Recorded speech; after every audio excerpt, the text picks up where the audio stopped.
सुप्रभातम। आज की योग कार्यशाला में आप सभी का मनपूर्वक स्वागत। प्रार्थना से हम कार्यशाला की शुरुआत करेंगे। आपके दोनों पांवों पर किसी भी प्रकार का तनाव नहीं है, इसे देखिए मनन चक्षु से। उसी प्रकार आपके हाथों पर, मेरुदंड पर किसी भी प्रकार का तनाव नहीं है और चेहरे पर एक स्मित हास्य है। आपका श्वास प्रश्वास देखिए। हर श्वास जब आप अंदर लेते हैं तब आपके फुफ्फुसों का प्रसरण होता है और इसका अनुभव आपको हथेली के पास आता है। हर प्रश्वास के साथ आपका शरीर उत्तरोत्तर शिथिल हो रहा है और मन अधिकाधिक शांत हो रहा है। इसी अनुभव को सघन करते चलिए। प्रार्थना कहेंगे। गुरुर्ब्रह्मा गुरुर्विष्णु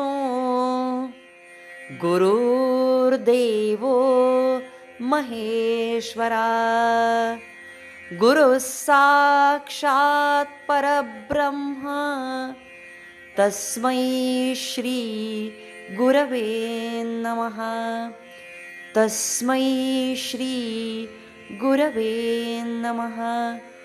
तस्मै श्री गुरवे नमः।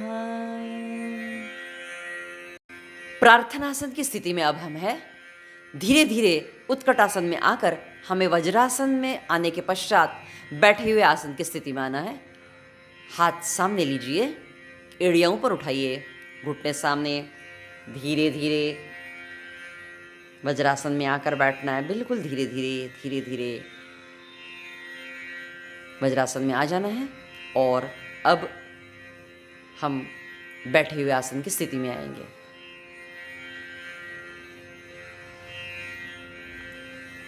स्थिति। आज की योग कार्यशाला में हम अर्ध मत्स्येंद्र आसन कैसा किया जाता है वो सीखेंगे। वस्तुतः अर्ध मत्स्येंद्र आसन का विकसन बाद में हुआ। पहले पूर्ण मत्स्येंद्र आसन महामुनि मत्स्येंद्रनाथ ने विकसित किया, लेकिन कई लोगों को स्थूलता की वजह से या रिजिडिटी की वजह से पूर्ण मत्स्येंद्र आसन करना संभव नहीं होता है, इसलिए अर्ध मत्स्येंद्र आसन का विकसन हुआ। लेकिन अर्ध मत्स्येंद्र आसन ठीक तरह से कर पाने के लिए कल हमने जो वक्रासन किया था उसका अभ्यास प्रथम करना चाहिए। वक्रासन के भी दोनों स्टेजेस में, पहले पाँव सीधा रख के और बाद में पाँव ट्विस्ट करके, उसका अभ्यास 15 दिन होने के बाद हमने अर्ध मत्स्येंद्र आसन का अभ्यास करना है। तो अर्ध मत्स्येंद्र आसन कैसे किया जाता है सीखेंगे। एकम, दाहिना पाँव बाएं कुल्ले के नीचे लेना है, उस एड़ी के ऊपर बैठना नहीं है। द्वे, बायां पाँव सीधा रखेंगे। बाएं पाँव की उंगलियां और दाहिने पाँव का घुटना एक सीधी रेशा में रहना अपेक्षित है। त्रीणी, जो पाँव नीचे है मतलब दाहिना, तो दाहिने हाथ से अब बाएं पाँव का अंगूठा पकड़ना है। चत्वारी, हाथ पीछे, बाएं कंधे से पीछे की ओर देखना है। यह पूर्ण स्थिति आसन की। आप देखिए इसमें संपूर्ण शरीर को मरोड़ा गया है, लेकिन आपका मेरुदंड सीधा है। तो इसीलिए मेरुदंड के समस्त विकारों के लिए अर्ध मत्स्येंद्र आसन बहुत लाभकारी है। आप पूर्ण स्थिति में हैं। संपूर्ण शरीर शिथिल छोड़ दीजिए। मन ही मन कृष्णाय वासुदेवाय हरये परमात्मने प्रणत क्लेशनाशाय गोविंदाय नमो नमः। इसका जाप कीजिए। याद रखिए, आपके पूर्ण स्थिति में आपको थोड़ा तनाव आएगा, लेकिन give auto suggestion to your mind that this is bearable stretch, and the more I enjoy the bearable stretch, the more I will be relaxed. मेरा स्ट्रेस बहुत जल्दी कम होगा इससे। ये अपने आप को सूचना देना है। इसलिए अक्सर पूर्ण स्थिति में हम ज़्यादा से ज़्यादा देर रुकने की कोशिश करना। इसलिए हमें पूर्ण स्थिति में ज़्यादा रहने से फायदा होगा। पंच, पीछे का हाथ, षट, सामने वाला हाथ, सप्त, अष्ट,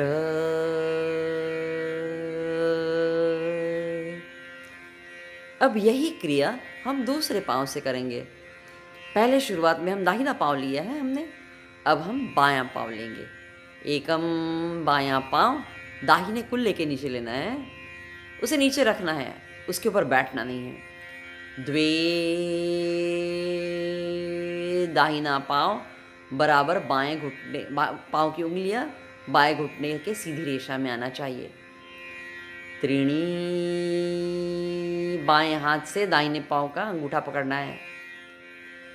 चत्वारी,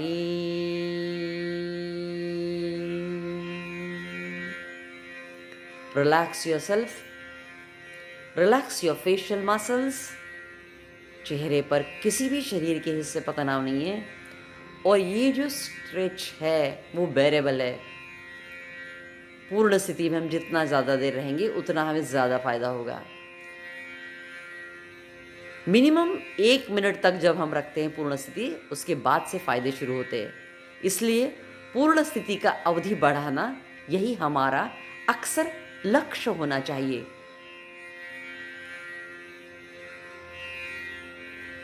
इनहेल, एक्सहेल, आपका एक्सहेलेशन का स्पैन ज़्यादा होना चाहिए, प्रश्वास का अवधि ज़्यादा, जिससे आपका स्ट्रेस बहुत जल्दी कम हो जाएगा। पंच, पीछे का हाथ नीचे, षट, सामने का हाथ, सप्त, अष्ट, अर्ध मत्स्येंद्रासन का अभ्यास कैसे किया जाता है यह हमने सीखा, लेकिन इसमें क्या गलतियां होती हैं और गलतियों को टालना कैसे, यह हम देखेंगे। जैसे कई बार हम देखते हैं कि शुरू में लोगों की मुख्य स्थिति जो है उसमें पाँव की स्थिति बराबर नहीं रहती, तो उसके लिए हमने क्या करना चाहिए। देखो, एकम, दाहिना पाँव बाएं कुल्ले के नीचे लिया है हमने। द्वे में अब हम पाँव रख रहे हैं, द्वे। तो ये जो घुटना है आपका और पाँव की उंगलियां, ये सीधी रेखा में आना चाहिए। लोग मतलब जो साधक हैं वो पाँव आगे रखते हैं या पीछे रखते हैं, तो ऐसा नहीं, पाँव सीधा, पाँव की उंगलियां और घुटना सीधा रेखा में आना चाहिए। और जैसे कि हमें हाथ पकड़ना, पाँव की उंगलियां पकड़ना संभव नहीं है, तो क्या करना चाहिए। तो यहाँ पर रुमाल रखा है, रुमाल की सहायता से हम यह अभ्यास कर सकते हैं। जैसे रुमाल अपन ने पाँव के अंगूठे को बांध लिया है और फिर उसको हाथ से ऐसे पकड़ लिया, ऐसे। जिनके लिए संभव ही नहीं है, उन लोगों के लिए ये है, जिनको पेट ज़्यादा है, मोटा है, मोटापा है, तो पेट अंदर दबता नहीं है, तो ये हाथ से अंगूठा पकड़ना संभव नहीं है, उनके लिए ऐसे करने से लाभ होगा। मतलब अर्ध मत्स्येंद्रासन के आपको 100% बेनिफिट मिल सकते हैं, लेकिन इसमें हमें सीधा रखना है, बहुत अंगूठे को ऊपर नहीं लेना है। और एक गलती लोग करते हैं कि पीछे जब आप झुकते हैं, पीछे जैसे ट्विस्ट है बॉडी को, तो कंधा नीचे ले लेते हैं ऐसे, तो कंधा नीचे ले लेते हैं तो वो भी बराबर नहीं है। कंधा सीधी रेखा में रहेगा और उसको प्रॉपर तरीके से मरोड़ना है। तो ये जो बताया गया अभी, उंगली को रुमाल बांध कर पकड़ना, उसका अभ्यास शुरू में करना है और धीरे धीरे आपकी बॉडी इलास्टिक होती जाएगी, तो आप आगे का कर सकते हैं। ठीक है, मकरासन में आइए।